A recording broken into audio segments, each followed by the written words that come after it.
क्या आप जानते हो कि आपको कौन सी डाइट सूट करती है? आपको एसिडिटी या गैस ज़्यादा क्यों होती है? आपको वेट गेन इजीली होता है या डिफिकल्ट होता है?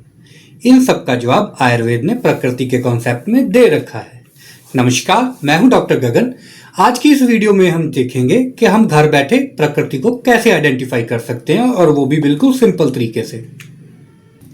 प्रकृति क्या है? प्रकृति मतलब जन्म से मिलने वाला बॉडी कॉन्स्टिट्यूशन, जैसे कि स्किन कलर और हाइट पोटेंशियल। ये हमारे जन्म से लेकर मृत्यु तक सेम रहते हैं।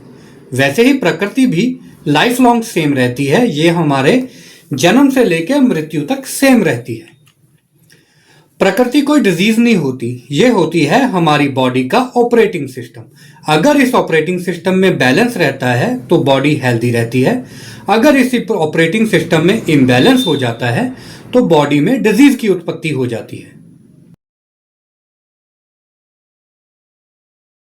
प्रकृति चेक करने से पहले कुछ बेसिक रूल्स फॉलो करेंगे। सबसे पहला रूल, हम डिजीज के सिम्टम्स को इसमें इंक्लूड नहीं करेंगे। प्रेगनेंसी या एक्यूट इलनेस के सिम्टम्स को इंक्लूड नहीं करेंगे, और कोशिश करेंगे जो हमारे बचपन से ट्रेट्स रहे हैं हम उनको याद करके अपनी प्रकृति को आइडेंटिफाई करने की कोशिश करें। चलिए अब हम प्रकृति का टेस्ट शुरू करते हैं। मैं आपको कुछ फीचर्स बताऊंगा, आप उनको मार्क करते रहिएगा। लास्ट में मैं आपको बताऊंगा कि आपकी प्रकृति कौन सी है। सबसे पहले चेक कीजिए बॉडी स्ट्रक्चर। वात की जो बॉडी होती है वो लीन होती है, थिन होती है, वेट गेन मुश्किल होता है, बोन्स उनकी प्रोमिनेंट होती हैं। पित्त की जो बॉडी होती है वो मीडियम बिल्ड की होती है, वेल प्रोपोर्शनड होती है, और उनको वेट गेन मॉडरेटली होता है। कफ की जो बॉडी होती है वो हैवी बिल्ड की होती है, वेट गेन इजीली हो जाता है, चेस्ट ब्रॉड होती है और बोन्स थिक होती हैं। अब चेक कीजिए स्किन और हेयर। वात की जो स्किन होती है वो ड्राई होती है, हेयर्स रफ होते हैं, स्किन में कहीं कहीं दरारें देखने को मिलती हैं।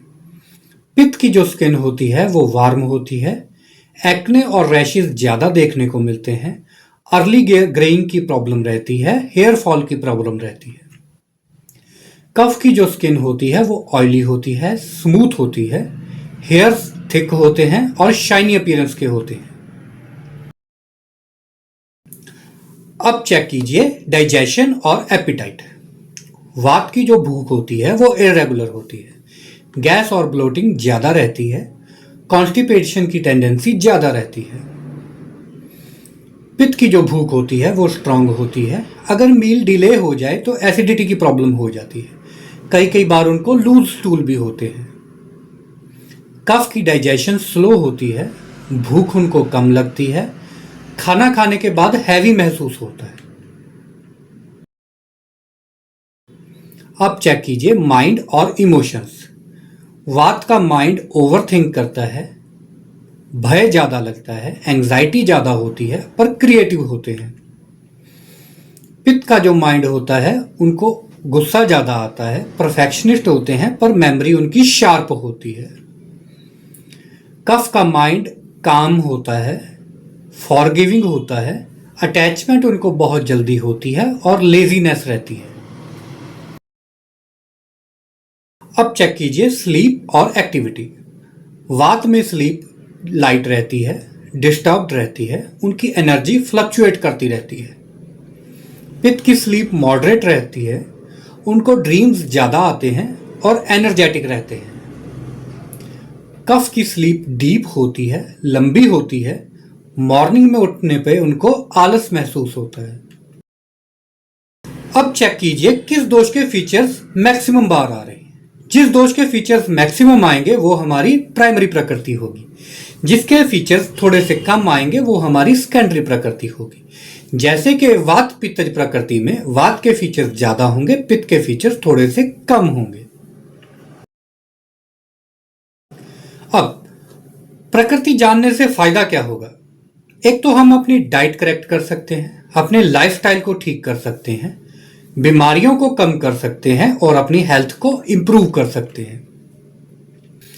नेक्स्ट वीडियो में मैं आपको बताऊंगा कि प्रकृति वाइज डाइट क्या होनी चाहिए और डेली रूटीन क्या होनी चाहिए।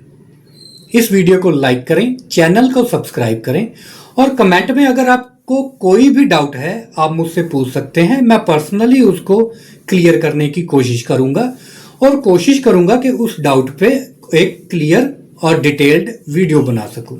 धन्यवाद।